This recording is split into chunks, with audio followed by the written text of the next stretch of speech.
안녕하세요. 줄리베어입니다. 최근 중국 경제는 부동산 시장 침체, 내수 부족, 주식시장의 급등과 같은 문제들로 인해 큰 변화를 겪고 있습니다. 중국 정부가 이러한 문제들에 대응하기 위해 다양한 정책을 시행하고 있지만 경제 회복에 실질적인 영향을 미칠지에 대한 의문이 남아 있습니다.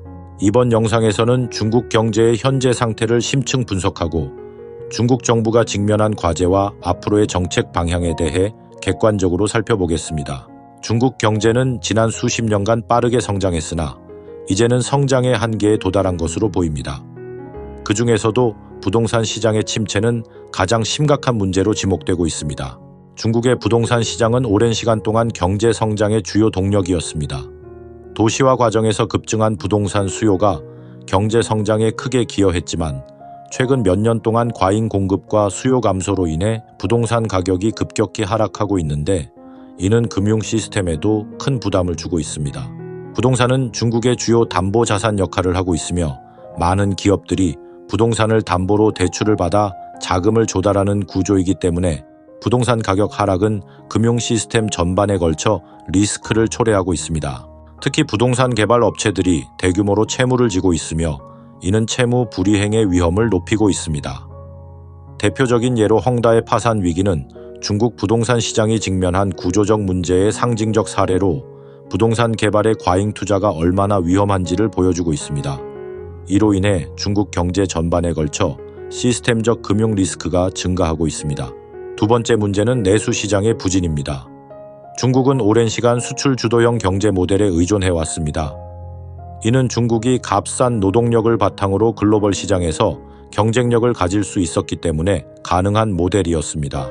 그러나 세계 무역 환경의 변화, 특히 미중 무역 갈등으로 인해 중국의 수출이 둔화되고 있으며 내수로 전환하려는 시도가 절실해졌습니다. 하지만 중국의 내수 비중은 GDP의 30%대에 불과하며 이는 선진국에 비해 매우 낮은 수준입니다. 중국 정부는 소비 촉진을 통해 내수를 활성화하려 하고 있지만 여전히 소득 불균형과 고용 불안정으로 인해 소비 여력이 충분하지 않은 상황입니다. 중국의 소비자들은 사회 안전망이 불충분하기 때문에 소비보다는 저축에 의존하고 있습니다. 특히 고령화 사회로 접어든 중국에서는 노후 대비를 위한 저축이 중요해지고 있으며 이는 국민들의 소비 심리를 위축시키는 중요한 요인 중 하나입니다.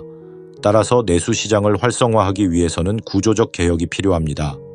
단순히 소비 쿠폰을 발행하거나 금전적 지원을 제공하는 것만으로는 근본적인 문제를 해결할 수 없습니다. 최근 중국의 주식시장은 급등세를 보이며 전 세계적인 주목을 받고 있습니다. 이는 중국 정부의 강력한 정책적 개입과 자금 유입에 따른 결과입니다. 중국 정부는 주식시장을 활성화하기 위해 대규모 자금 투입을 비롯한 다양한 정책을 시행하고 있으며 이를 통해 주식시장에서 투자자의 신뢰를 회복하려는 노력을 하고 있습니다. 주식시장의 급등은 단기적으로 긍정적인 효과를 기대할 수 있으며 주식 가격이 상승함에 따라 투자자들의 부의 효과가 발생해 소비가 증가할 가능성도 커집니다. 특히 주식 보유자들의 자산 가치가 상승하면서 그들의 소비 심리가 개선될 수 있는데 이로 인해 주식시장의 상승이 내수 활성화에 긍정적인 영향을 미칠 수 있다는 기대감도 존재합니다. 그러나 이러한 급등은 투기적 성격이 강하다는 우려도 있습니다. 많은 투자자들이 단기 수익을 목적으로 주식시장에 진입하고 있으며 이는 장기적인 경제 성장과는 연관이 적습니다. 이러한 상황에서 주식시장의 거품이 형성되고 거품이 터질 경우 경제 전반에 부정적인 영향을 미칠 수 있습니다. 과거 중국이 경험했던 2015년 주식시장 폭락의 사례를 보면 주식시장의 급등이 일시적인 현상에 그칠 가능성이 크다는 분석도 나옵니다. 또한 주식시장으로의 과도한 자금 유입은 실물 경제에서 자금이 빠져나가는 결과를 초래할 수 있는데 많은 자금이 주식시장에 몰리면서 기업 투자와 고용 창출에 필요한 자금이 부족해질 수 있으며 이는 경제 성장의 둔화로 이어질 수 있습니다. 예를 들어 중국 산업 생산이 감소하는 와중에 주식시장이 급등하는 것은 비정상적인 현상으로 이는 주식시장과 실물 경제가 동조화되고 있음을 보여줍니다. 중국 정부는 부동산 시장 침체를 막기 위해 다양한 정책을 시행하고 있으며 주택 구매 제한을 완화하고 주택 대출 금리를 인하하는 등의 정책이 대표적입니다. 최근 광저우와 상하이 같은 대도시에서는 주택 구매 제한이 완화되었으며 이는 단기적으로 부동산 수요를 자극하는 효과가 있을 것으로 보입니다. 이와 함께 2주택자에 대한 대출 완화와 보증성 대출 확대 등도 시행되고 있습니다. 그러나 이러한 정책들은 구조적인 문제를 해결하는 데는 한계가 있습니다. 중국 부동산 시장의 근본적인 문제는 수요 감소와 공급 과잉에 있습니다. 중국의 인구 증가율이 둔화되고 있으며 특히 고령화가 급속히 진행되면서 주택에 대한 수요는 계속해서 줄어들고 있습니다. 반면 과거 부동산 개발 붐으로 인해 대규모 미분양 주택이 쌓이고 있는 상황에서 부동산 시장의 문제는 단기적인 정책으로 해결될 수 없으며 장기적인 구조적 개혁이 필요합니다. 부동산 시장의 침체는 금융 시스템에도 심각한 영향을 미칠 수 있습니다. 중국의 금융 시스템은 부동산에 대한 높은 의존도를 가지고 있으며 부동산 가격이 하락할 경우 금융기관들의 부실 채권 문제가 심화될 가능성이 큽니다. 특히 중소형 부동산 개발 업체들의 부채 상환 능력이 악화되면 금융 시스템 전반에 걸친 위험이 확산될 수 있습니다. 이러한 문제를 해결하기 위해서는 금융 안정화 대책과 함께 부동산 시장의 공급 과잉을 해소할 수 있는 장기적 정책이 필요합니다. 중국 정부는 앞으로 공급과 수요의 균형을 맞추는 방향으로 부동산 정책을 조정해야 할 것입니다.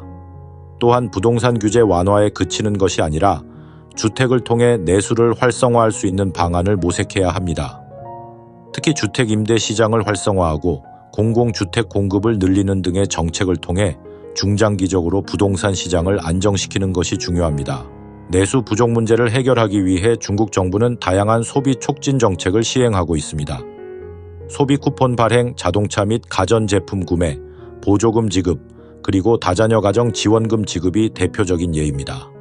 이러한 정책들은 단기적으로 소비를 자극할 수 있는 효과가 있습니다. 특히 자동차와 가전제품에 대한 소비 쿠폰 발행은 경제적 어려움을 겪고 있는 가게에 실질적인 도움을 줄 수 있으며 이를 통해 내수 시장을 일부 활성화할 수 있을 것으로 기대됩니다. 그러나 이러한 정책들은 구조적 문제를 해결하는 데 한계가 있습니다. 중국 경제는 현재 소득 불균형과 고용 불안정이라는 구조적 문제에 직면해 있습니다. 소비 쿠폰을 지급하더라도 국민들의 소비 여력이 부족한 상황에서는 큰 효과를 기대하기 어렵습니다. 또한 소비 쿠폰이 주로 자동차와 가전제품 구매에 집중되어 있다는 점도 문제입니다. 이들 산업은 이미 과잉 공급 상태에 있으며 추가적인 자금 투입은 경제적 비효율성을 초래할 수 있습니다. 특히 가전제품과 자동차 산업은 이미 중국 내에서 포화 상태에 이르렀습니다. 전 세계적으로도 전기차와 가전제품 시장의 경쟁이 치열해지고 있으며 중국의 내수 시장만으로는 이러한 산업을 계속해서 성장시키기 어렵습니다. 또한 자동차 산업의 경우 환경 규제 강화로 인해 새로운 수요를 창출하기가 더욱 어려워졌습니다. 따라서 내수를 활성화하기 위해서는 이러한 특정 산업에 대한 지원보다는 보다 다양한 산업 분야에서 소비를 촉진할 수 있는 정책이 필요합니다. 내수 활성화를 위해서는 단순히 소비를 촉진하는 것 이상의 구조적 개혁이 필요합니다. 먼저 소득 불균형을 해소하고 고용 안정성을 강화하여 국민들이 안정적인 소비를 할 수 있는 환경을 조성해야 합니다. 또한 사회 안전망을 강화하여 국민들이 소비에 대한 부담을 줄일 수 있도록 해야 합니다. 이를 통해 내수 시장을 지속적으로 확대할 수 있는 기반을 마련할 필요가 있습니다. 중국 경제는 현재 구조적 전환이 필요한 시점에 와 있습니다. 부동산 시장의 침체, 내수 부족, 주식 시장의 불안정성은 단기적인 정책만으로는 해결하기 어려운 문제들입니다. 이러한 문제들을 해결하기 위해 중국 정부는 일시적인 부양책에 의존하기보다는 장기적인 구조 개혁을 통해 경제 회복을 도모할 것으로 보입니다. 향후 중국 경제 회복의 가장 중요한 과제는 내수 시장의 확대입니다. 현재 중국 경제에서 내수 비중이 상대적으로 낮아 경제의 지속 가능성에 위협을 받고 있으며 이를 해결하기 위해 세금 감면과 가처분 소득의 증가를 통한 소비 촉진이 중요한 과제가 될 가능성이 큽니다. 이를 위해 소득세와 부가가치세 인하 등 세제 개혁을 통해 국민들의 가처분 소득을 늘리는 정책이 예상되며 이는 소비 활성화뿐만 아니라 기업 투자를 촉진하는 긍정적인 효과를 가져올 수 있을 것입니다. 또한 부동산 시장의 안정성 확보를 위해서는 공급 과잉 문제를 해결하기 위한 구조적 조정이 필요할 것으로 보입니다. 중국 정부가 부동산 시장의 안정을 유지하는 것은 금융 시스템의 안정성에도 직결되기 때문에 장기적인 관점에서 부동산 정책을 재조정하는 방향으로 나아갈 가능성이 큽니다. 특히 공공주택 공급 확대와 임대 시장 활성화를 통해 부동산 시장을 보다 안정적으로 관리하려는 노력이 강화될 것으로 예상됩니다. 마지막으로 주식 시장의 안정성을 유지하기 위한 정책도 중요한 과제가 될 것입니다. 현재 주식 시장은 급등세를 보이고 있지만 이는 투기성 자본의 유입에 따른 일시적인 현상일 가능성이 큽니다. 이에 따라 중국 정부는 금융시장의 리스크를 관리하는 데 집중할 가능성이 높으며 장기적인 경제 성장을 위한 안정적인 투자 환경을 조성하는 것이 목표가 될 것입니다. 결론적으로 중국 경제는 앞으로 내수 확대와 구조적 개혁을 중심으로 한 지속 가능한 성장 전략을 추구할 것으로 예상되며 단기적인 경제 부양책보다는 경제 안정성을 위한 근본적인 정책 변화가 중요한 요인이 될 것이고 이러한 정책들이 중국 경제의 향후 성패를 좌우할 것입니다. 앞으로 중국 정부가 경제 구조 전환을 얼마나 효과적으로 이끌어낼지에 따라 경제의 지속 가능성이 결정될 것으로 보입니다. 자, 오늘 영상은 여기서 마무리를 하며 구독과 좋아요 부탁드리며 마지막까지 시청해주신 여러분들께 감사를 드립니다. 감사합니다.